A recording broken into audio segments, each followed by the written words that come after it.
Welcome to the Trap House Podcast. Thanks for joining us. If you haven't already, please like, share, and subscribe on all social media platforms. And now a quick word about our sponsors. We have Duke Traps with us. Check out duketraps.com. They manufacture over 40 different models of cage traps, coil and long springs, and body gripping style traps, as well as one of my personal favorites, the powder-coated dog proofs. Check out duketraps.com. Need a place to sell your fur? Check out Groenwald Fur and Wool Company. Over 50 years in the fur business, the largest and most experienced direct receiver of wild fur in the world. Check out their website, gfwco.com. Top Lot Stretcher Company. They have all the fur processing tools you need to get the job done in the fur shed. From push pins to wooden stretchers, they got you covered. Check out toplotstretcherco.com. And this one's for the ladies that don't mind getting their hands a little dirty setting some traps. We have Trapping Girl Inc. with us. Check out their website, trappinggirlinc.com. They have a great selection of women's apparel, kids apparel, baits and lures, and trapping supplies. Check out trappinggirlinc.com. J3 Outdoors. They make American trapping products designed for maximum trapline efficiency with products like the Hags Bracket and Spring Clip, as well as the Universal Lock and Beaver Rod ends. Get the tools you need to get the job done. Find out more at j3o.com. And there's only one true way to start out the day on the trap line, and that's with a hot cup of coffee from Trapline Coffee. They have great tasting blends to choose from, as well as chocolates. Head over to traplinecoffee.com for more. Weeby Knives. Check out weebyknives.com. They have a great selection of skinning knives, fleshing knives, fur handling tools, and they'll give you the edge you need to get the job done, and you guessed it, they're wicked sharp. Check out weebyknives.com. And we'd like to welcome the newest sponsor to the team, No BS Lures. Don't let the name fool you. There's more than just bait and lure. This company offers trapline tools and hardware, fur handling supplies, and the No BS traps. Check out nobslures.com. And last but not least, Hoosier Trapper Supply, home of the Top Dog Predator Bait, Jet Fuel Predator Lure. We offer a complete line of trapping baits and lures, deer scent, trapline tools and hardware, fur processing tools, and special package offers. Head over to HoosierTrapperSupply.com. All right, welcome back to the Trap House Podcast. We are back from Texas. We're going to do a little recap of how the trip went. This is our best trip yet out of what? This is our 14th season of traveling and filming. Yeah. So Third year Texas. Third year in Texas, 14 overall.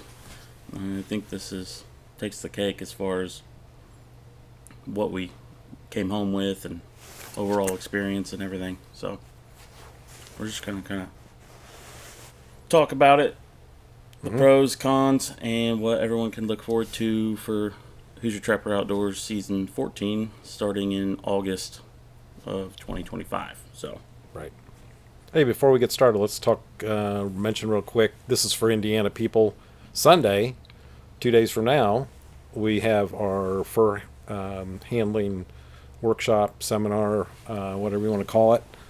This Sunday, the 16th, from 10 to 2 here at Hoosier Trapper Supply. This is a Fur Takers of America Chapter 7B event. We'll have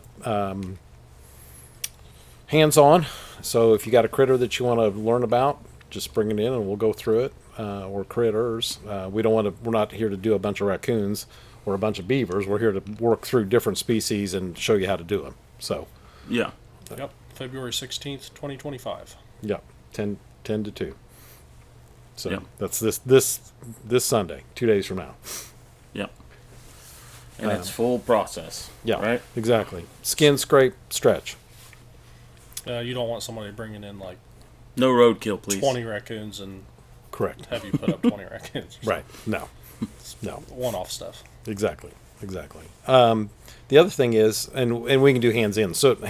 So if 2 or 3 of you bring a raccoon in, we'll work through one, and then you guys can work through that raccoon. So we'll do that. Yeah. But the other thing is, March 1st, this is Indiana as well. Fur Takers of America Chapter 7B fur sale at the Bartholomew County Fairgrounds. Doors open at 8. Sale starts roughly at 9 or 9:30. The Indiana State Trapper Association just had a sale on last Saturday. Went pretty well up in Peru, Indiana. So they had a lot of fur show up. And prices were pretty good. So we're looking forward to that. March 1st. And Gronwald, March 2nd, right? Correct. March 2nd from 10 to 11:30 here at Hoosier Trapper.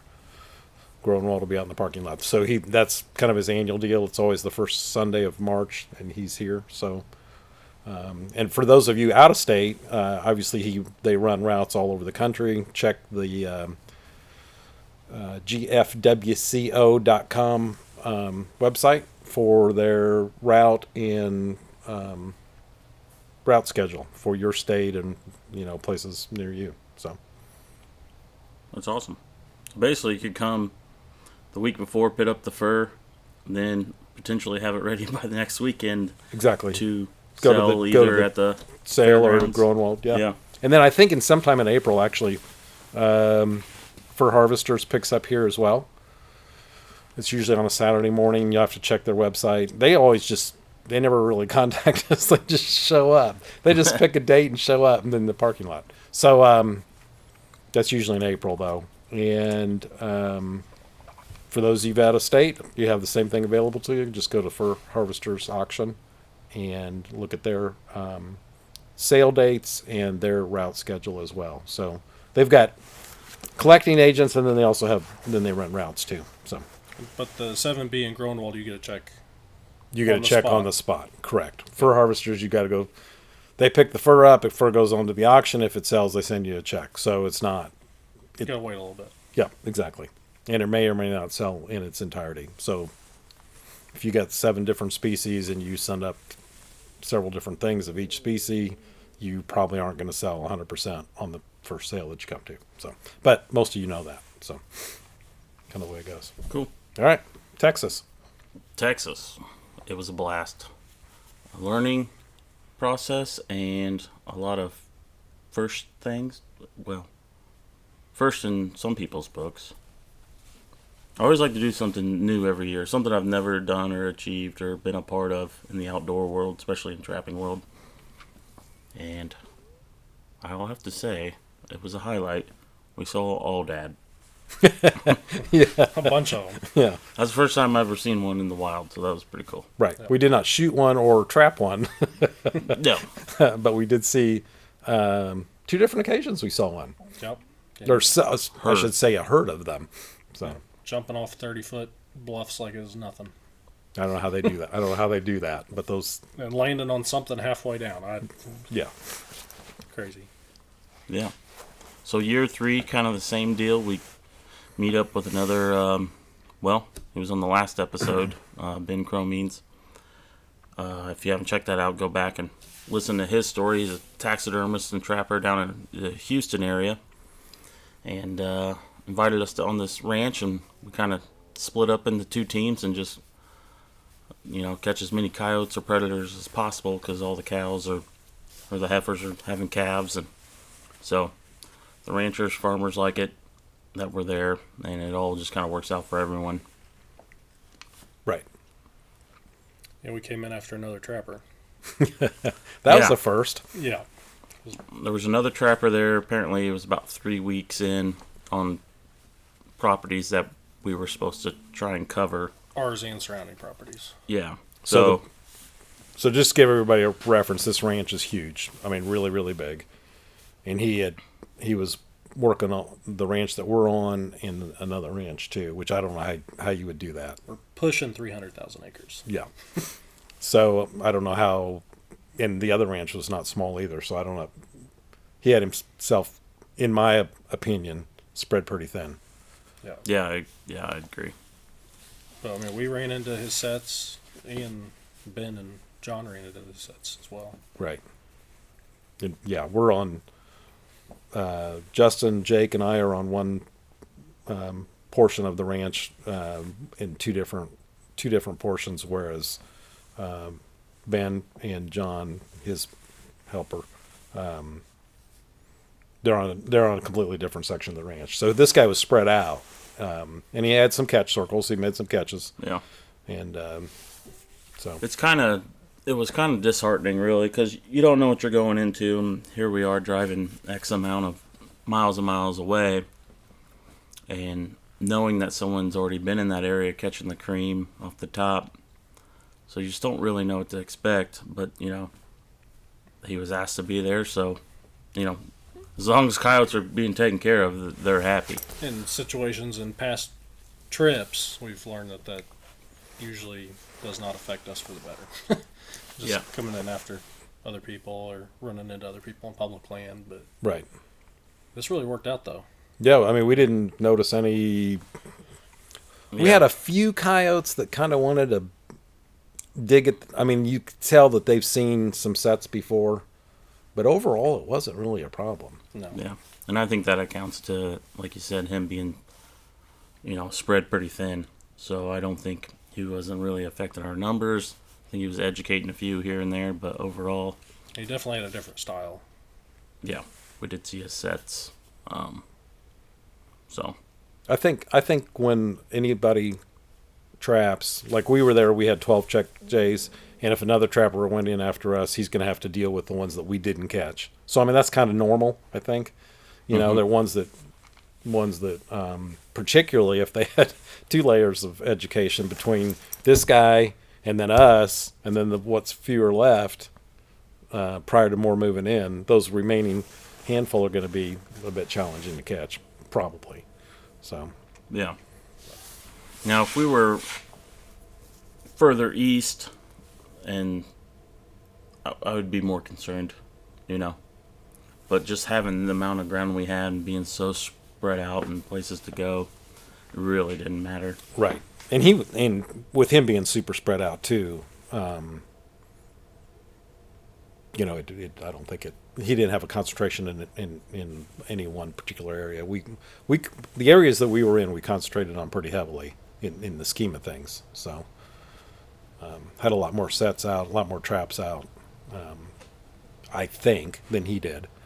Certainly in the areas that we were in, because Yeah. he marked all his sets. So it would have been nice actually to run into him and talk to him, get to know him. Maybe somebody that we actually Listening right now. that we Yeah. actually know or know of, or whatever. So it would have been nice to run Yeah, into just him. to compare notes, then also, like, hey, if you're over in this section, we won't go over there. We'll go, Right. just courtesy deal. Because there's plenty of room over there. Yeah. Right. I think Room we for only, all of us. I think we only had like a 2 or 3 day overlap.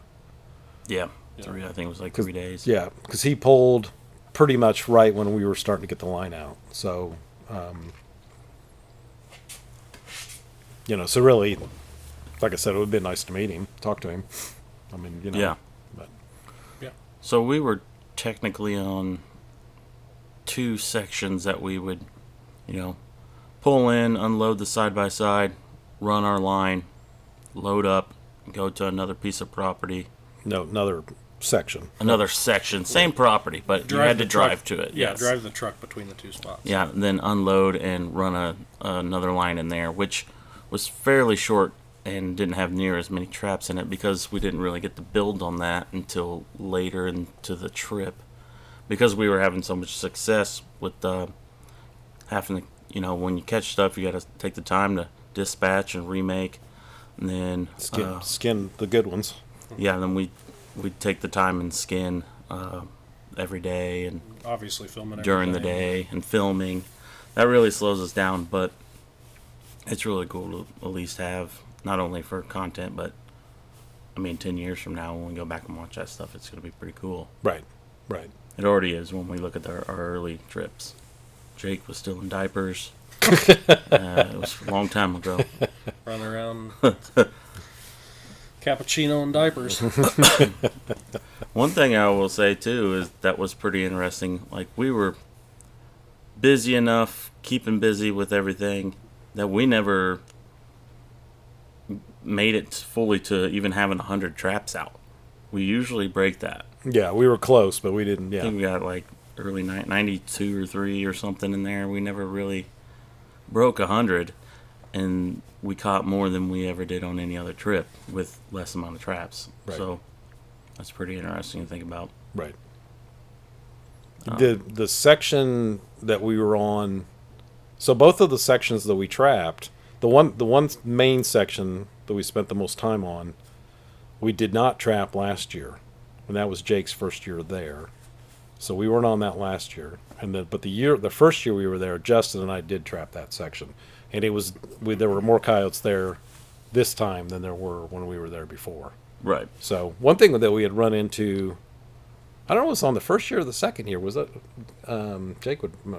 They talked that they had just flown the ranch and shot a bunch of coyotes too, which I think is probably I think that was last year. an annual Yeah, event. I believe that was last year. I think it was too. They've said they've done it in the past too, but Right, yeah, specifically last year we were pretty close to right, them having done that. yeah. So which was probably more effective than in a shorter period of time than. Yeah. So, anyways, the coyotes, they are survivors. They got everything's after them. My hat goes off to the coyotes out there. Yeah, all the cowboys carry rifles with them in their trucks. All they got trappers. They've got probably other people that coyote hunt. They've got Yeah, predator callers, trappers that probably come and go year round. and then they've flyovers. also they hire predator control by helicopter or airplane. So they got a tough way to go, but they survive. Yeah. So we ended up with, what was it, 41 coyotes 41 coyotes. in about 11 or 12 days? 12 checks. There was actually a day we did not catch a coyote because we got up to 87 degrees. We didn't? Yeah, we can only Oh, yeah. yeah. So we Yeah, that was a warm one. so as far as weather, the weather overall was really nice. We had 2 rough days. We had one day that was cold, cloudy, damp, just windy, just not a real pleasant day. I mean, it wasn't like sub-zero or anything, but it was just. Well, you're right around. We don't have doors on our Can-Am, so if you see us all bundled up, that's why. Yeah. Yeah. The wind will cut you sometimes out there if you're not standing in the right spot. Or sitting in the right spot when you're actually driving. So we had that day, and then we had a day that got up on a fluke to almost 90, 87 degrees, and that was as miserable as the cold day. I think it was worse. Yeah, I think Oh, I yeah. think it was worse because it took the energy out of you. You just didn't Yeah. feel like you didn't feel motivated. Yeah. Well, And yeah, we haven't been in a 90-degree day since. September. Yeah. yeah. So you get that sudden change, and that kind of puts you down. The timing too, like when it was time to pull traps on day 12, was right about that time where that first ranch probably could have been pulled and moved. The first part, yeah. Yeah, and just moving traps elsewhere to start it to get in a whole nother group of predators. But so that kind of lined up about right. If we weren't leaving, we probably could have pulled it a day or two earlier, even And on then some moved- parts. They moved to a whole different section. Yeah. Yeah, but pretty awesome. So 41. What was the total overall between our crew and John and Ben?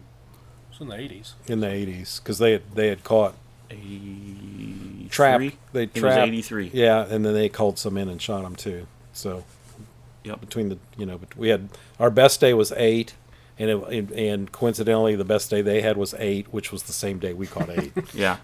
When you can compare notes to another trapper in the area, and you can really see the connection with the weather patterns even more so. Right, how the It's like, animals oh, move. they had a dead day, and then, well, we had a dead day too. Yeah. I wonder why. Well, it's 90 degrees.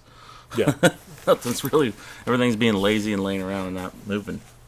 But that was, yeah. I mean, that, and all of us know there's days that are better than others, and we knew that if we were having a slow day, they were having a slow day too. I mean, it was just kind of just the way it was. So Yeah.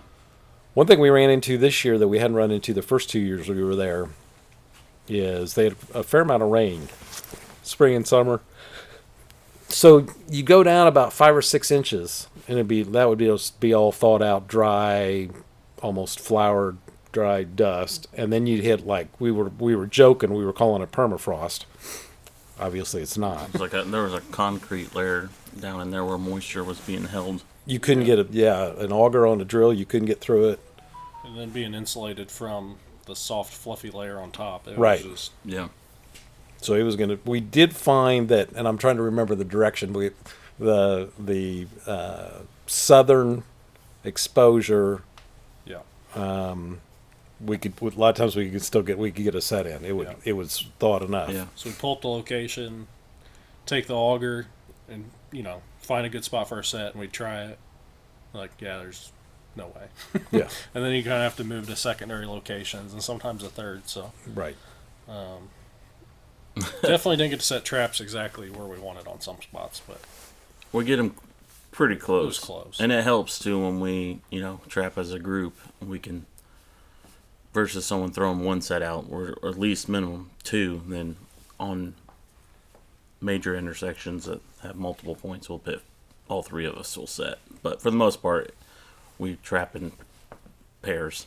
Right. Normally, when one person, what we started doing, I don't remember if we did this last year or not. One person would get out, and a lot of times I would just get out with the drill and drill both dirt holes at the same time if we were setting dirt holes. That way, it just saved time and it was efficient. You pick the drill up, go find the two locations, drill the holes, and then whoever was setting, whether it be Jake, Justin, me, and whomever, or the three of us, that whole part would be done, and you just had to get your trap bed dug and get your stake in. So We did that a little bit, but it was just so much more time consuming because trying to drive a stake through that too is a problem. So right. we definitely each kind of carried the drill around Yeah. a little bit. We've so. been a few stake drivers as well. Oh, Yeah. And we always do. But Bend them up that I could still use them. I mean, I fought through it even in the hard ground. I saw the same. Got a little S curve in there, but it works. yeah. We're still, I mean, you can buy super stakes, which are excellent quality steak, hold up very well. We still use the basic Berkshire steak Because we're cutting them. because we're cutting them. We're cutting below the grade of the ground. We're cutting the cable below the grade of the ground, and that steak staying in the ground. So it's the most reasonable. They hold very, very well. We're cutting them and leaving them. Yeah, save a little money in your wallet that Yeah. way instead of buying the. I mean, I feel like in the steak world, what I've always talked about is there's pros and cons. I think with all of them. Oh yeah, definitely. So and it really just depends on where you are in the country, how many traps are you setting, all that good stuff. So kind of just what works best for you, and this is for us seems to be the easiest, quickest, cheapest. Yeah, So and yeah, just most efficient, fastest. Yeah, it's just a good way to go. Yeah, we all three have the same driver. And it's just kind of have a universal tool set amongst the three of us. Right. When we're way out there. So The- there's definitely something to be said for that too. And I have mentioned this in the past, but I used to have 5 or 6 different kinds of traps. I mean, we just kind of all over the page. I mean, I like traps, but it was,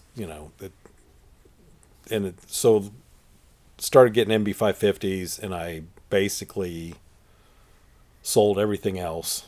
It was all good stuff. 1 3/4 Sleepy Creeks, number 3 Sleepy Creeks. Sleepy Creeks, number 3 Victors, just two Bridgers. 2 Bridger. Yeah, exactly. Sold all that stuff off, and so all we run are MB550s. So everything is super consistent. You know exactly what you're going to need to do when you get out of the side by side to set a trap. All the chains are the same for the most part. I mean, just shock springs, all Yeah. of it. Yeah. We had a couple toe catch coyotes that we can't 100% say, but we can say that the shock spring definitely helped keep that coyote on the set. yeah, on the edge with the lever, that one. Yeah. There was at least one more. Because the shock spring takes all the direct pull off the trap and all the direct pull off the stake. So, when he's pulling, he's compressing that spring, so it helps significantly on anything marginally caught.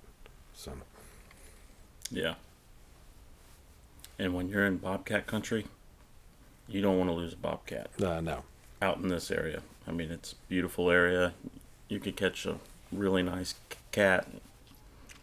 You don't want to lose that guy. Right. It's pretty rare for us to have a toe catch cat, though. It is. They're They're usually normally buried in there buried, pretty yeah. good. Yeah. When they commit, they commit. They're It's still worth having, though. yeah. So, let's see. This property we were on, speaking of cats, 2 seasons ago, the first time we were there, I caught a bobcat. Pretty sure it was a female. Next day, caught a male in the same set. And we've done this several times in different states, back to back. I know Charlie did it in Kansas. We've done it in Arkansas. Where else, Charlie? Did you do it in Mississippi or? I don't remember if we Carolina? did it in Mississippi or not. We definitely I don't didn't. We definitely didn't do it in Wonder the if Matt Coop. and Jared have done it in Indiana. Yeah. Well, they caught triple on bobcats. Well, anyway, I was excited about. I knew when we were running the line, we were going back down to that spot, and I was just kind of curious to see what had happened after 2 years. And, set the same walkthrough setup just like last time, and I don't know. A couple days later, there was a nice cat. Yeah. But I didn't do a back to back, and I think that was because Charlie got it, About 100 two- yards away yeah. or whatever it was, in a different walkthrough set. Yeah. Same area. So that was pretty cool. We found a spot where it's always cool when you find cat sign, especially in hard ground. But we found a toilet area. It just looked perfect habitat for bobcats. So that always gets you excited. We were all making walkthrough sets. Jake had one in there. So what did we end up with? Four Just 4 cats. bobcats Yeah. this year. Yeah. And it was what last year? 4. 4. 4. I think the first year we were there, we caught 5. So, Okay, well, consistent, somewhat. Then badgers, we ended up with what? 5. 5. Well, 4 and Jake shot 1. Oh, that's right. Yeah, that's gonna be cool. Just driving around, seeing badgers run around. Jake also shot a wild hog. Yep. Jake he's a gunslinger. Everyone needs to just be careful out there. It's like the Wild West. He's popping hogs and catching badgers on the run, and Yep. it's pretty cool. Yeah, I started talking about wanting to shoot a hog just out and about 15 years ago when we first started going to Arkansas. Yeah. It just hasn't happened. Did this year in Texas though. Now I didn't catch the hog on camera. That was too fast. It happened all too fast, but we did get some footage of the badger, so you'll see that in season 14 of Hoosier Trapper Outdoors. And Jake sneaking up on it. It's pretty cool. We have a different film. Speaking of filming, we filmed things a little different this year, so it's going to look a little different. I think it's going to be. I'm excited for it to come out, really, and just to hear everyone's feedback. We're still doing the day-to-day diary style. We just made a setup that was easier to kind of grab and go. That was small filming for all three of us to kind of use. And we filmed a lot more. Social media content. Yeah. Yeah, Just, yeah. We shot reels for social media, so make sure you're following us on there. You can see some content early, and yeah, we did a lot more. Yeah. I think we just did a lot more general filming too. So more general filming. I think our quality is going to be a little better, and Jake got some really cool drone shots too. Yep. So should look like a cinematic movie when it's all done. yeah, I wouldn't go that far, but anyway, it's gonna look different in a positive way, I think. So one thing we can go back to talking about the ranch. We got into an area that we had never been into before, and it was very rough terrain. Where we saw the out. That's where we saw the Audads, yeah, which made sense because they like that canyony bluffs, all that mesas. They like that rock, all that rock face on hills and stuff. So we got in there and we didn't. We should have got it. We should have went there first. In hindsight's 2020. If we set it up first, we would have had more time because we actually got on lion sign. We got on bobcat sign. We only caught one bobcat in that section of the ranch, but I think if we had ample check days. yeah, we needed more time, and like I was saying earlier, we didn't have enough traps in that compared Area. to our other ranch Right. or other section that we were running. Right. Yeah, that could have been. So, for those that don't know, Texas mountain lions are not considered a game animal. So there are just like we consider groundhogs in Indiana. You can trap them or shoot them year round. They have no protection. So it's one of the few states if you trap a mountain lion, you can keep it. So that's definitely on our list. We've been there 3 times now, and that hasn't happened yet. Same with the other 2 guys, the team. I mean, they're trying to catch one too. Really close. Yeah, they came really Came close. Yeah. So We've come fairly close, but yeah, If we just keep going, I think it'll eventually timing will work yeah. out for us. I think Only being there, we're trapping 12 days. I mean, Right. if we were there for a month and a half, I think we could really right. connect. Statistically, you make sets specifically for lions, or you make sets that are on lion sign. And I'm still kind of thinking that statistically, we'll probably just catch one in a coyote set or something. oh yeah. Just yeah. Yeah. It's just when you got that many options versus how many actually you have set for a lion is, so, but It's gonna end up in the trap that you didn't plan on. right. And we're not lion trappers, so, we're not a Bill Applegate or anything like that. So, we're learning. If we catch one, I'll be so excited. I will do a backflip off one of those cliffs. Like an out ad. The last thing he does. No, yeah, I'll be in shock. What else was there? 5 badgers, you said. 4 raccoons. So the raccoons were giant. Oh my gosh, they're There- monsters. There was one that probably weighed at least 25 pounds. I'm just absolutely huge. Might have even been a little bit bigger than that. And they were all, for being caught in late January and early February, they were all in pretty darn good shape. They weren't all rubbed up. They weren't urine stained. I mean, they were just really, for that, we're in the panhandle, so we're at a higher elevation. Anyways, they were very nice raccoons. So, Yeah. and there's not a high density population of raccoons, obviously. So, but Yeah. really nice.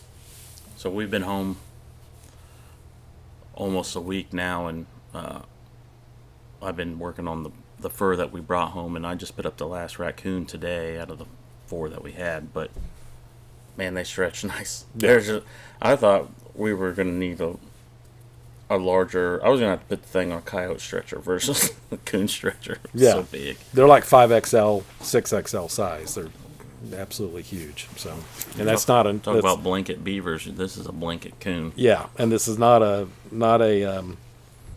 thin stretch. It's not a 7 1/4 inch stretch. It's an 8+ inch base. So it's a big raccoon. And shameless plug, we're gonna sell those on the website, right? We are going to sell those on the website. Yeah, Oh yeah. Yep. yeah.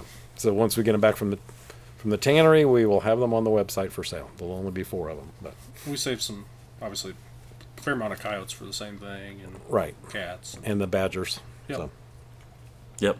Badgers for sale. That was the coolest claws ever. yeah. The front feet. Yeah, the front feet. The and then the cats, we're gonna divide them up. We're gonna send some to fur harvesters because we haven't sold last year's yet either. Send some to fur harvesters and then have some tanned and sell them here. So Cool. keep it on the website. So for those, Jake, you want to talk a little bit more about that hog situation? You want to tell the story of the bucket list Yeah. wild hog kill? It was the first morning we were setting traps. So, of course, we didn't have anything to check. And I still put the gun in the Can-Am. I just carry a rifle around with me and told my dad the classic line is, I'd rather have it and not need it than need it and not have it. Which we joke about all the time. so that's a lonesome dove line. Yeah. So, yeah, it paid off. We just driving around looking for locations, and I don't know, We just saw. five or so hogs just running full speed, and I was driving, and Justin and I switched and got the gun out. And They kind of ran parallel to the road, so it worked out pretty For a good while. for us. That For a was long that was while. kind of their fatal mistake. Instead of just heading off into the, perpendicular to us, they just ran parallel to us. yeah, So kind they won't do it again. That one won't. That one won't. But yeah, got the large female. So Oh, would you recommend the rifle you're using for? this is 300 blackout. Just Oh, okay. a beater AR to carry around. So Nothing too fancy, just something to get the job done, and you don't have to Yeah, worry about no. it getting all dirty and beat up. no, because everything, as you know, gets absolutely covered in dust and Yeah. out there. It's like a sandy flour Yeah. consistency and everything. So good option out there. One thing that happened on this trip that didn't happen versus the last two trips to Texas, we've been able to set around dead piles or cows that have died, or the ranchers have drug off to a pit area, or some are fresh and some are old, some are bloated, some are just bones. We didn't really have that opportunity, so that was one of the things we ended up doing with Jake's hog. And we just kind of let it sit to see kind of before we spent a bunch of time with it to see if it would, how long would it take for coyotes to find it, Yeah, and I did keep the skull, but yeah, Yeah. for the rest of it, it was just Yeah, it was pretty ratty. yeah. It's not one you would want to do much with. But So- it took a while though 4 or 5 days, for didn't the it? coyotes to find it. Yeah. Yep. And then once they did, they absolutely shredded it. Yeah. It was overnight. They left the There was like, definitely more than one coyote working that. I So, think the hams were still there, but the front shoulders, all the rib cage, all that was gone. Yeah, back legs forward, clean. Yeah. So we set 3 traps on it. And the first night, first check night, caught it- one. Was it the first I night? think that was the second. I think it was the second. I don't know. I think it was the first. I don't know, but it was just the one. And then we didn't catch any more on that hog. Yeah, that was surprising. But we caught several coyotes in the area. Yep. So I'm thinking we actually caught the coyotes that were hitting that carcass. We just caught them before they got to the carcass. Back to the carcass. Yeah. Probably should have looked a little better because that coyote that we caught near the carcass was definitely blood stained from devouring that thing. Yeah. That might have been a good indicator in hindsight if they Yeah. were also on that hog. So we made our own dead pile. And we got one coyote out of it at least. But it's weird a lot of times when you do that it in the time frame that we're there or the time frame in general, it stuff doesn't find it. I mean, it sometimes. I remember years ago over here where we used to live, across the road there was a deer hit on the road. So it was laying in the field. It sat out there at least 3 or 4 weeks before the coyotes found it. And once they found it, it was gone like in 2 or 3 days. But it just took forever for them to find that. So, and the opposite is true too. A lot of times they'll find it the first night. So, which a lot of deer hunters can attest to that shoot a deer and don't retrieve it till the next day, and the coyotes have, had their way with it for sure. So, but And that kind of transfers too. If somebody's making sets on location and they're not catching something the first few nights, then don't be discouraged because it's Right. obviously it takes them time Exactly. to move into areas and exactly just got to wait them out sometimes. Doesn't mean you're doing something wrong. right.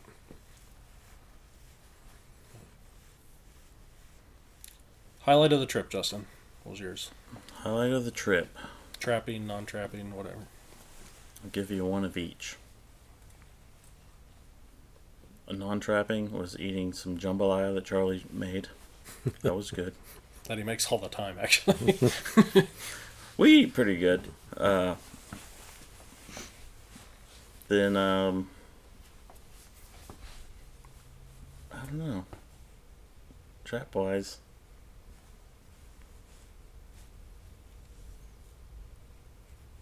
I don't have one that just really sticks out. Just being out there in general is pretty awesome. Then, like I said, seeing those out ads were pretty cool. First time in the wild. But anytime you catch a cat is a highlight. So Dad? I think I'm kind of like Justin. I think the day we caught 8, that was obviously a Yeah. highlight. But just the general overall trip is just kind of a highlight. I mean, yeah, it's just the experience. yeah, the country and the atmosphere, and with, I mean, you're literally on a ranch with cowboys, and I've mentioned that before, but it's and A true cowboy is a thing of the past. It's definitely romanticized, but it's, these are That's legit. not a thing. These are legit. yeah, it's not a thing in the past in Texas. I mean, it's No, just, it's, no. or Oklahoma or what, but it's, it's very legit. But and the terrain, just the overall thing is just a highlight. The whole deal. So, Yeah. how about you, Jake? Obviously, shooting the hog was really cool. Yeah, And catching my first cat in Texas, because I didn't catch a cat last year. yeah, Okay, yeah. But aside from that, and I was actually surprised you didn't say it, was just finding pieces of petrified wood in the creek bottoms and stuff that we were trapping. Oh yeah, that was cool. That was very. Yeah. Yeah, that was very cool. Yeah, down in the creek bottom that we drive, where Justin caught that cat he was talking about a little bit ago. Just getting to look around there, finding bits of petrified wood. Brought a bunch of that home. I actually found a fossilized giant horse tooth that was prehistoric. So that was pretty neat too. Yeah, It's like the molar of Of a horse. horse. yeah, yeah, Turned rock. yeah, Able to actually identify what it was, so that was pretty neat. yeah. That was real neat. That was real neat. Yeah. Well, hopefully next year we can just keep building and catch even more. Yeah, Let's break 50 coyotes next year. yeah. Hopefully we're invited back and we get to go and so Yeah. certainly did more than we did a year ago on coyotes. So Keep going as long as we can. yeah, exactly. It's just a great trip. So. All right, guys. We'll make sure you follow us on social media. Stay updated. We also have the newsletter that's free to subscribe to. You can go to HoosierTrapperSupply.com to jump on that, and we'll send you basically throughout the season, the trapping season, you'll get a weekly newsletter of what's going on, the latest episode, and some products. So one thing I want to mention this, and this is off subject of trapping. So, and I posted on Instagram today. Sierra Farrell, a singer, she just won 4 Grammys about 10 days ago, and she was here at Hoosier Trapper on the summer of 2019. She was a friend of Justin's. She was on Justin's Trap Out or Coyote Rodeo Show podcast, and so she stops by here in the summer, and she just had this like impromptu little concert outside, sitting at the picnic table. So I posted that video today, and I said I was going to post it once she won a Grammy, because you Yeah, could you tell. held on that for It Yeah, was going to happen. it was going to happen. She was that special of a talent. so 5 years ago. 4.5 years ago. Four yeah. and a half years ago. Yeah. I'm holding on to this until she blows up big. So I posted that today, and then she actually came back that September. That was in early August, and then she came back in September, and she performed. She had a fiddle player and a bass player, and she performed at the 7B Rendezvous, Furtaker 7B Rendezvous, here at Hoosier Trapper. And unfortunately, COVID hit a few months later. That was in September of 19, and then COVID we dealt with. She had to deal with as well, which slowed her momentum down, because that was going to be her big, probably Those are gonna be- breakout year. Yeah. I remember actually talking to her here when we had a fire going out back, and she was kind of a little down in the dumps. She's like, "This was supposed to be my year." Yeah, yeah. Well, It's all kicked came in for eventually. her. Right, it all kicked in for her. And she actually, the evening after the 7B event, she actually played Duke's Honky Tonk in Indianapolis that same evening after the 7B Rendezvous. And then she came back here, and Justin filmed a music video with her In the shop. in the shop here. So Yeah. and that's still available on your YouTube. page, right? Yeah, it's all on YouTube. So Coyote Radio Show and Podcast. yeah. So, anyways, I just wanted to Music, mention. music, and the great outdoors, my two passions, all in one. Podcasting, everything. So, I just wanted to mention that. I mean, it's not. Yeah, it's so cool. It's not you know. every day that you have someone that you come in personal contact with that wins the Grammy in a Yeah. few years. So Yeah, she won 4 in one night. She swept her categories she was nominated for. Remarkable. yeah, yeah, very cool. With that being said, come this year to 7B, our rendezvous. It's the last Saturday in September. Ever since then, we've been putting music on every year. So we'll have music this year, too. And you never know, there might be a future Grammy Yeah, winner. it might be a future Grammy. Actually, Jake's going to go up there and sing some karaoke. I might, but I won't be a future Grammy winner. Yeah, he'll give us his best Dirks Bentley impersonation or whatever the hell people are listening to. I do have one thing to add that is on topic, though. On the website, recently finished up adding all the catalog covers on a page. Almost 50 years of catalog covers. So it's something cool to check out. You can scroll through all the pages of them or the covers of them. So it's on the whole page of the website, you'll see it right there. And we are missing one. I don't remember what the year is off the top of my head. It's 81 or 1981 or something like that. So If someone can find that 1981, we will give you a gallon of Top Dog. There's your reward. Yeah, we've Put had it down. It's amazing. People come in and say, "Hey, I got these old catalogs I found in the drawer, and they're like 40 years ago or whatever." So yes, anyway, It's pretty awesome. so in 2026 actually will be 50 years of Hoosier Trappers Play. yeah.